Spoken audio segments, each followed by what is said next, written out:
mi hijo Camilo tiene COVID positivo y entonces espero hacerme una prueba. Intenté hacerlo ayer, pero hay muchísima gente, así que también estoy aislada. Y saben que la cabeza es tenaz, ¿no? Entonces, sí, como que te duele el cuerpo, no te sientes así muy, muy óptimo, ¿no? Bueno, lo que pude observar es que realmente hay un número importante de personas en el intento de hacer pruebas COVID. Este es el resultado de, digamos, de no haber sido más cautos y algo más responsables con nosotros, con los nuestros, con los otros, en en esta fecha o en este mes, sobre todo en el mes. Ayer que yo estaba en uno de estos lugares de las pruebas, entonces, claro, las personas no necesariamente están infectadas, pero sí todas estuvieron en grupos donde salió alguien positivo. Entonces lo que intentan es como descartar, ¿no es cierto?, que uno esté contagiado. Creo que la posibilidad de mi contagio es muy, muy alta, puesto que o sea, vivimos mi hijo y yo, ¿no es cierto? Y cuando ya él se dio cuenta que algunos de sus amigos estaban infectados, ya nosotros habíamos tenido varios días de convivencia como casi normal, así que el aislamiento no nos sirvió mucho. Bueno, veamos, pienso hacerme la prueba.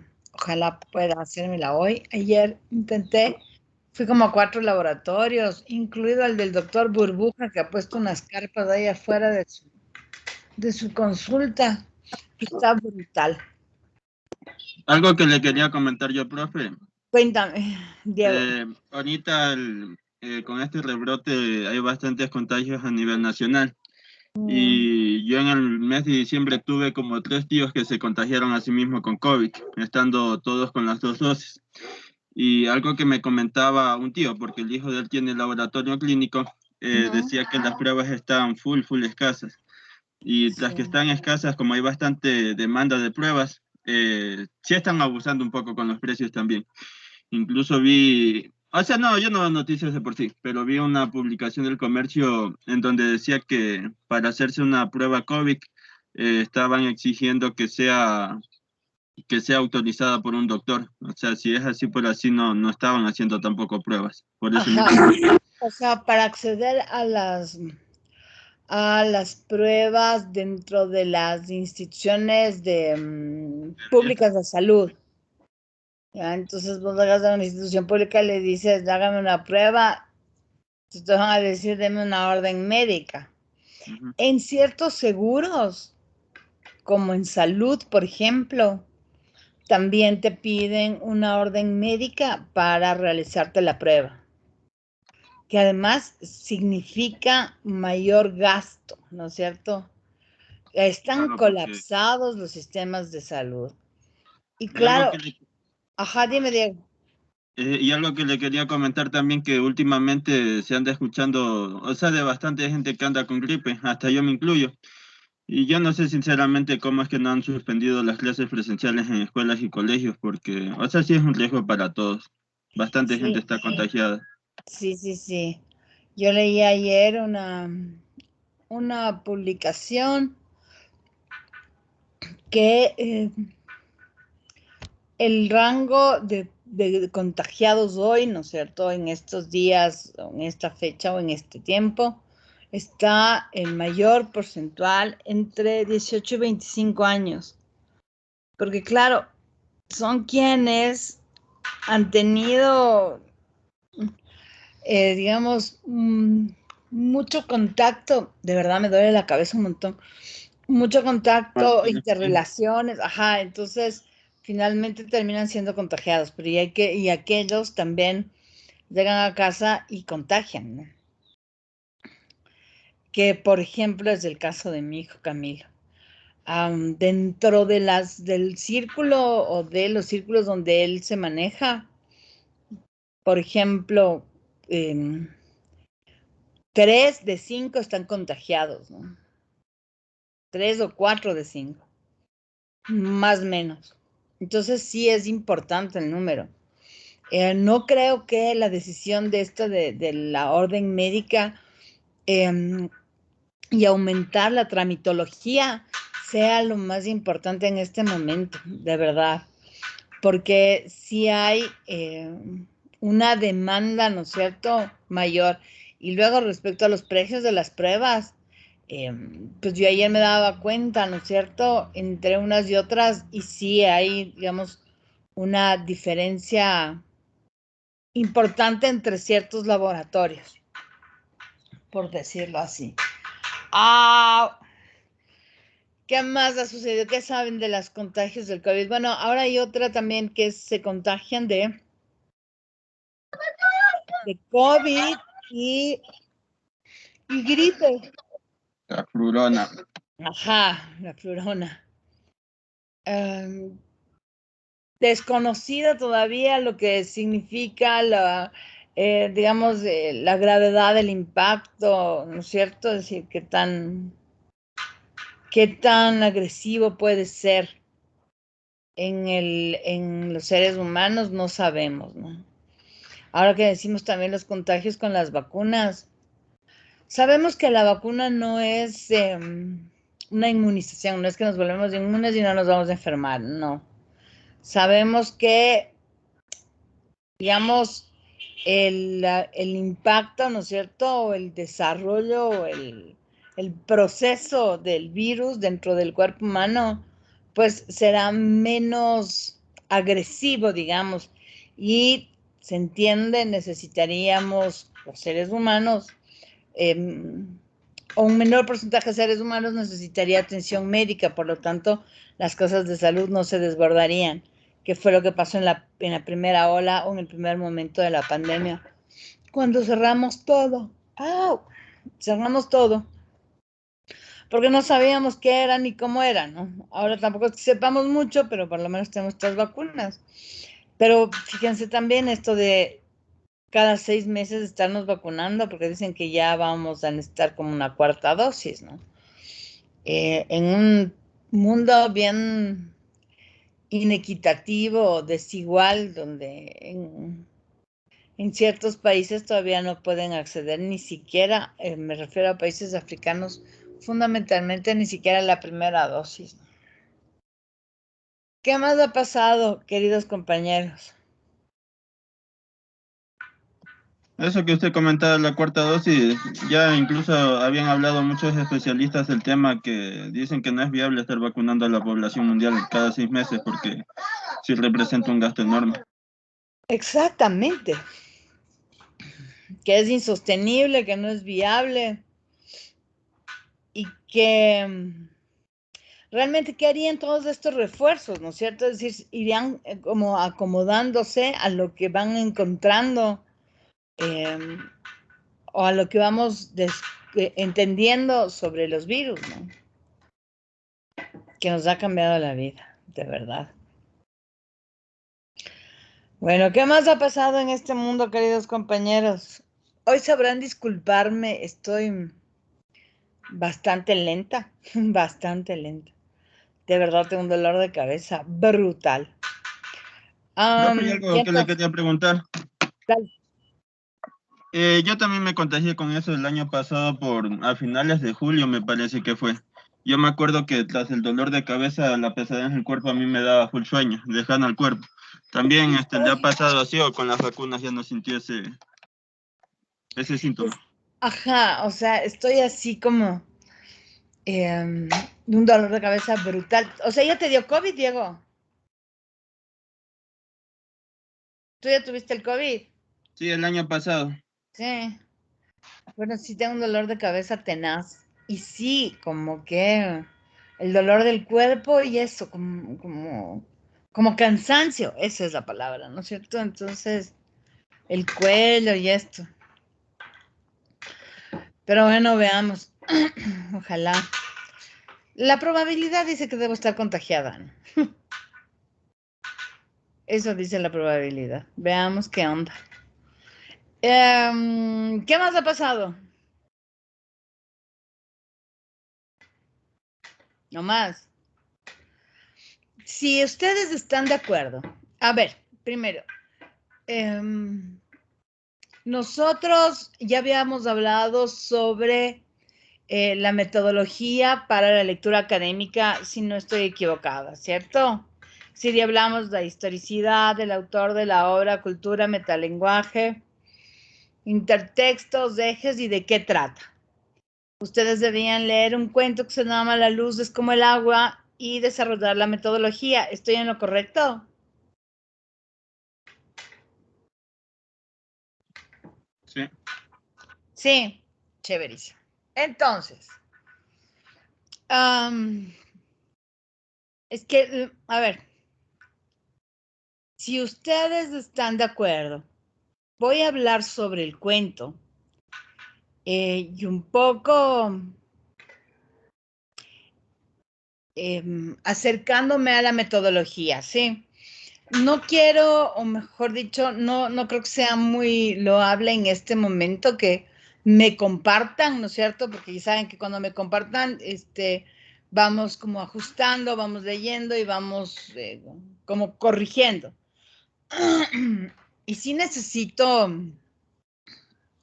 mayor concentración, ¿no es cierto? Estar así como entera y de verdad en este no es, el cuerpo no me lo permite para decirles la verdad. Sí me siento medio malita. Entonces,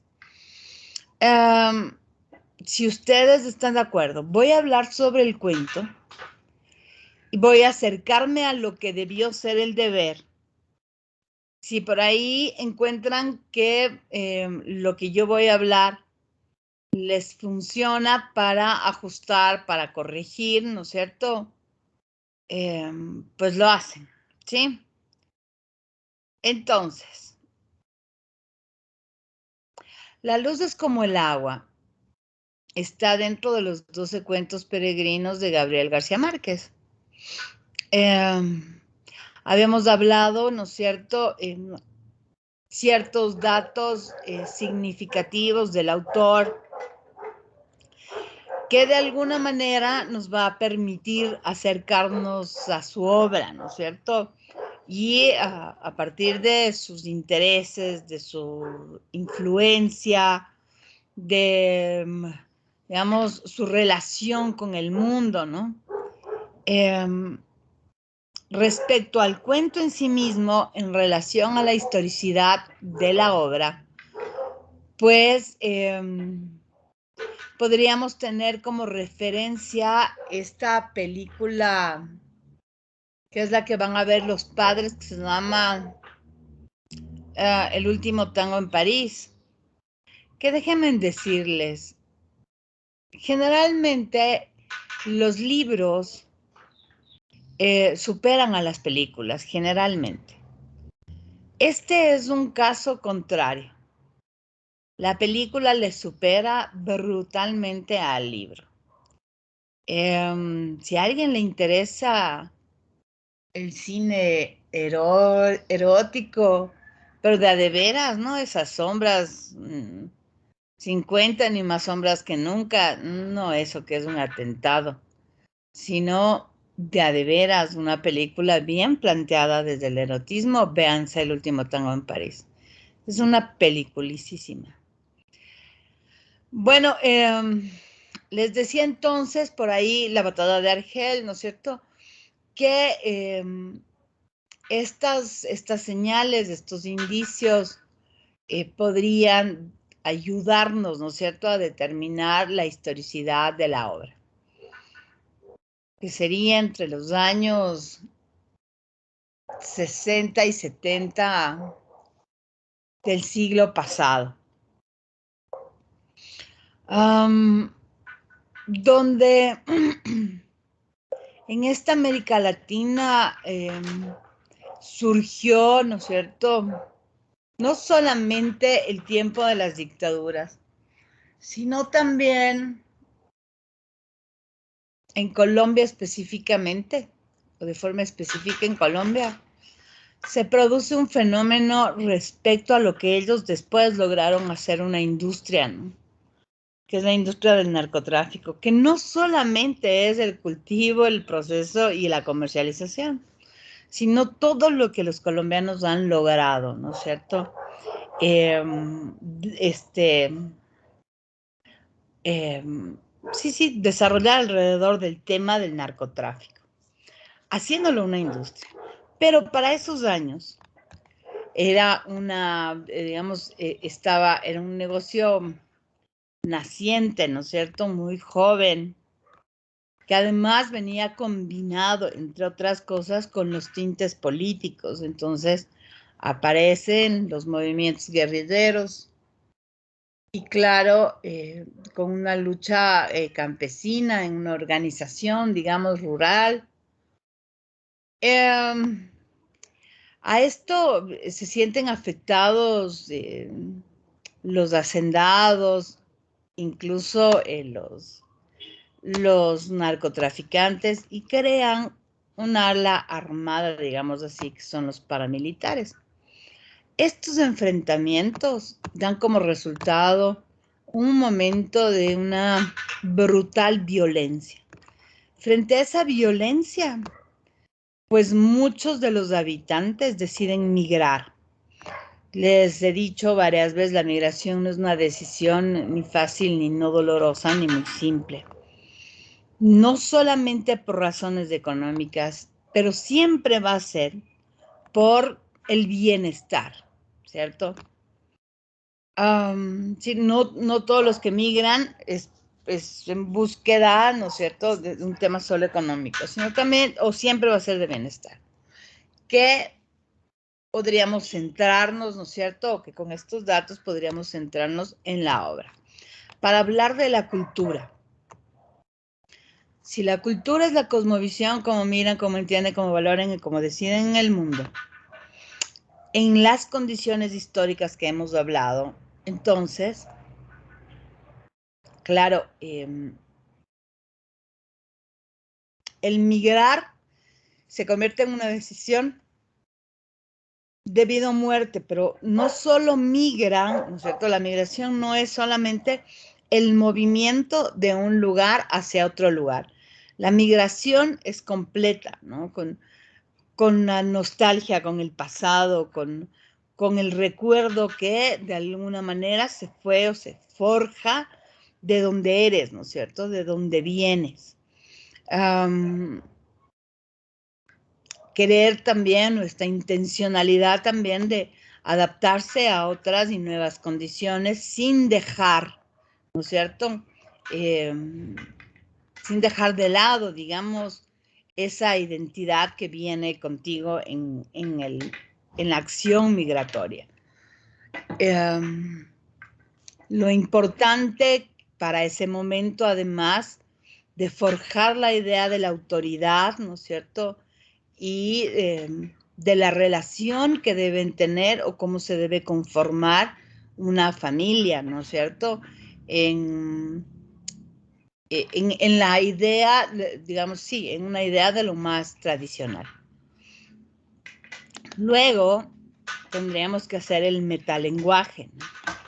El metalenguaje no es el vocabulario ni es el significado, sino la significación de la palabra. Por ejemplo, luz. Luz. ¿Qué significación tendría la palabra luz? Añoranza.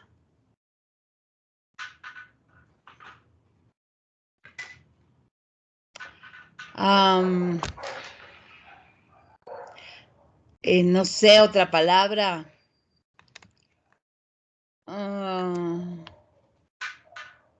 Agua. Imaginación. ¿Sí? Esos serían el metalenguaje. Los intertextos tienen que ver con la base del conocimiento. Entonces ahí estará El último tango en París. Porque fíjense que los padres de estos niños, ¿no es cierto?, van recreando hábitos para formar costumbres, ¿no es cierto? Y sentirte parte de un lugar. Entonces ellos van creando este hábito de ir al cine los miércoles por la noche. Y precisamente el día, ¿no es cierto?, en el que sus hijos terminan muertos, quemados, pues ellos habían ido a mirar esta película, ¿no? Que tiene una significación también, que me parece es parte del trabajo que ustedes deben lograrlo, ¿no? La batalla de Argel tampoco es menor, digamos, pues se menciona en la obra, que también es un intertexto.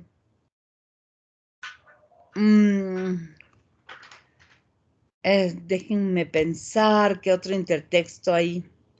El paseo de la Castellana, fíjense que cuando llega esta familia, ¿no es cierto?, colombiana a Madrid, pues no llegan a un barrio popular, ni a un barrio gitano, ni de moros, ni de sudacas, como nos dicen por ahí, sino al contrario, llegan a un barrio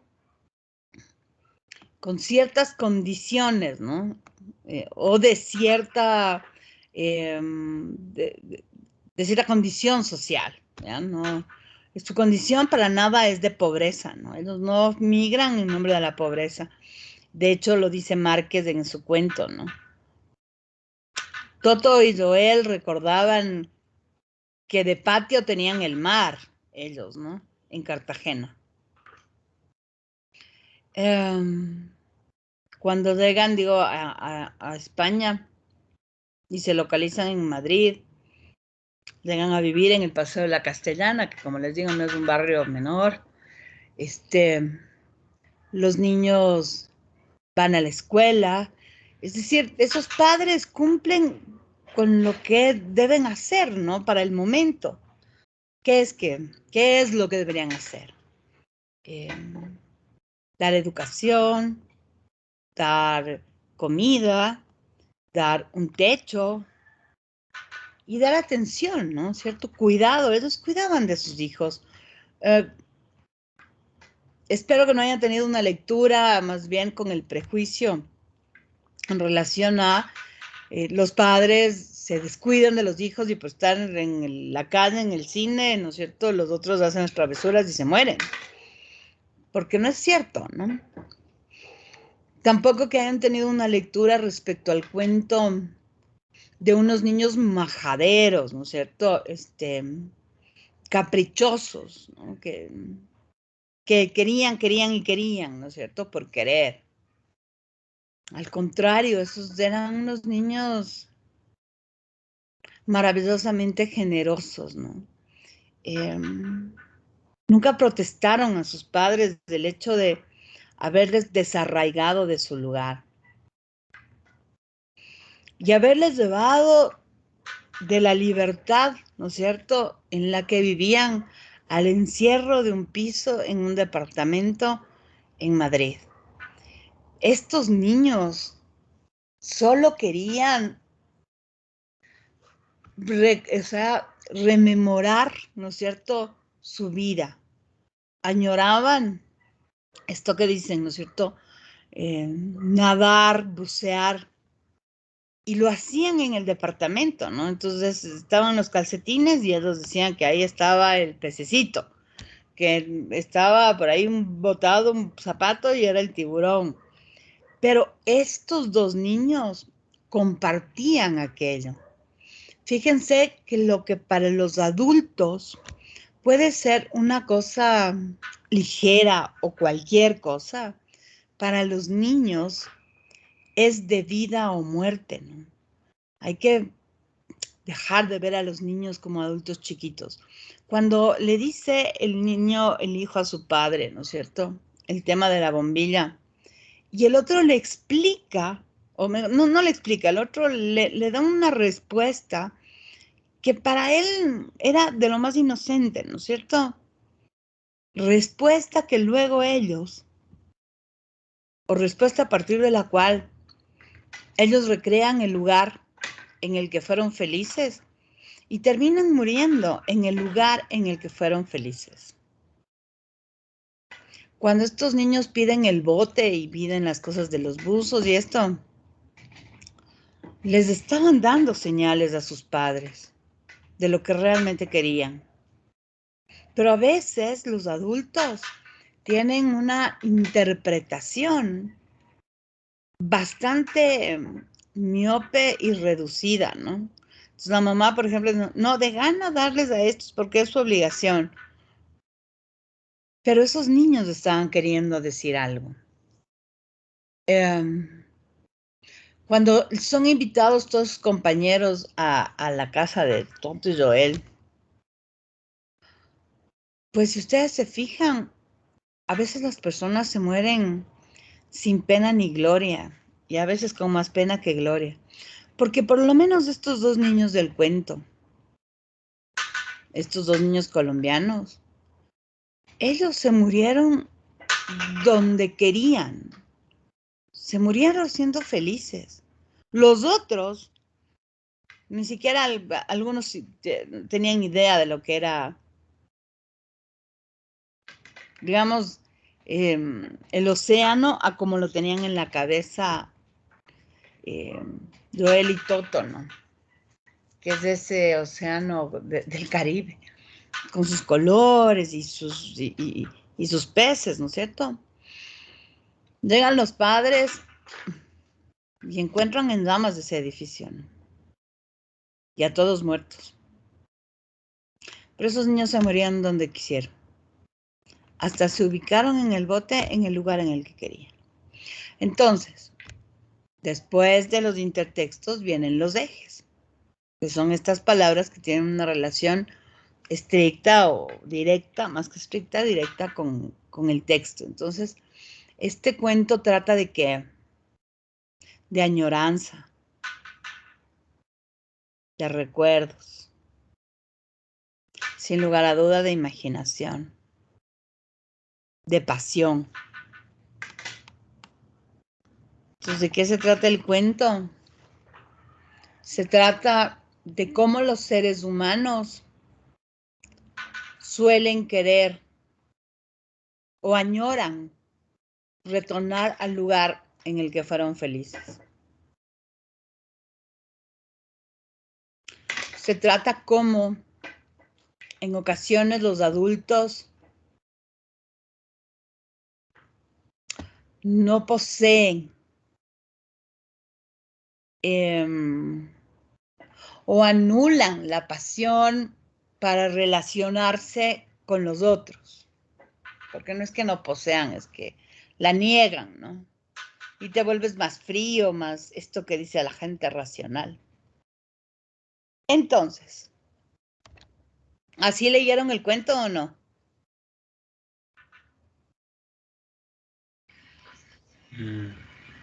Básicamente sí. Yo en parte porque sí habían palabras que me hacían como difícil entender. Por ejemplo,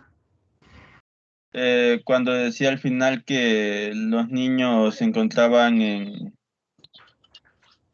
¿cómo era que decía? Como en un río, todo iluminado, o sea, yo entendía que estaban quemándose en el fuego, sí, pero se murieron quemados.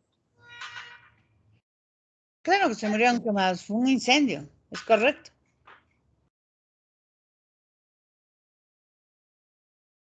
Sí, sí. Entonces sí lo leíste bien. Digamos entonces que en términos generales sí lo lograron.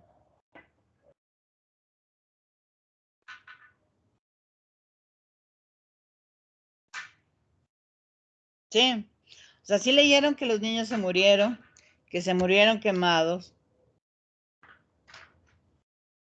que... Dicen, por ejemplo, en nuestro grupo, cuando decía lo de la ciénaga iluminada, nosotros lo que interpretamos es que como ellos habían abierto los grifos, la casa se inundó un poquito, como unos centímetros así, y como habían roto uno de los focos, pues no sé, supongo que saltó chispas y las chispas llegaron al agua y Sí. sacaron más chispas. Y eso daba la sensación de como una ciénaga iluminada, algo así Tal pusimos. cual. Así está muy bien. Bien hecho, Héctor. Porque así fue. Pero, claro, ellos hacen lo que el papá les dijo, ¿me entiendes? Sin querer. Sin medirlo. Lo que para unos es una ligereza, para el otro es una cosa de vida o muerte. Me parece que esto es lo que en mucho nos puede dejar el cuento, ¿no? No es merecer al otro, sino no dar, ¿no es cierto?, el justo peso, el justo valor. Ya eso, aligerarlos, como son niños nomás, ¿no es cierto? Pensando que los niños son medios ciegos, medios brutos, medios sordos, que es una tontería, ¿no? Solo está el guau aquí, que es una tontería, como les digo. ¿Tienen alguna pregunta, chicos? No. No preguntas. Bueno, ya todos lo han enviado. Yo lo voy a leer. Espero que la vida me alcance para hacerlo, porque de verdad el dolor de cabeza me está matando. Voy a hacer la prueba del COVID hoy. Y si la vida lo permite, chicos, nos juntamos el próximo jueves, ¿sí? Yo me disculpo por cerrar aquí la clase y no haber hecho realmente, digamos, como solemos hacerlo, ¿no es cierto? O como hemos estado planteados, pero de verdad que sí me duele así como todo el cuerpo y la cabeza sobre todo me mata. Con o sin COVID, nos juntamos el jueves, porque supongo que ya medicada, ya. Y si no tengo COVID y todo es el poder de la mente, también se los contaré. Les diré, o sea, nos enfermamos sin estar enfermos. Bueno, cuídense, por favor. Cuiden a los suyos. Fíjense que en este momento de verdad que tenemos así un incremento de casos COVID brutal.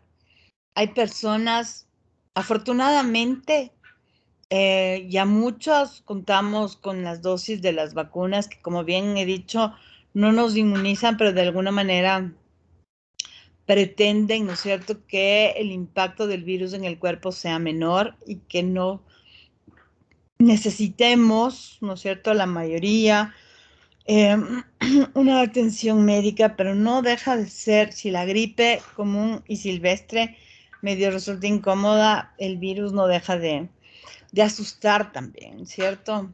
Entonces, cuídense, por favor, cuiden a los suyos y nada, pórtense mal para que esto valga la pena. Agradezco su comprensión, pero de verdad que estoy así como medio malita mismo. Por eso ni siquiera he prendido la cámara, nada más porque estoy aislada. Gracias, chicos. Si tuviesen alguna pregunta o algo sobre el tema del deber, o si por ahí la siguiente semana podríamos leer uno, nos queda chéverísimo, ¿ya? Hoy sí me disculpo porque de verdad no alcanzo a leer. No me puedo poner ni los lentes. Pórtense mal para que esto valga la pena, chicos. Gracias. Adiós, como dicen por ahí. Bye, bye, profe. Chao. Hasta luego, profe, que se recupere. Ojalá no me dé la peste. Gracias, chicos. Chao. Mejores. Sí, o sea, sí, ojalá no me dé la peste, les digo. Ajá. Sí. Adiós. Que le vaya bien, profe. Chau, chau.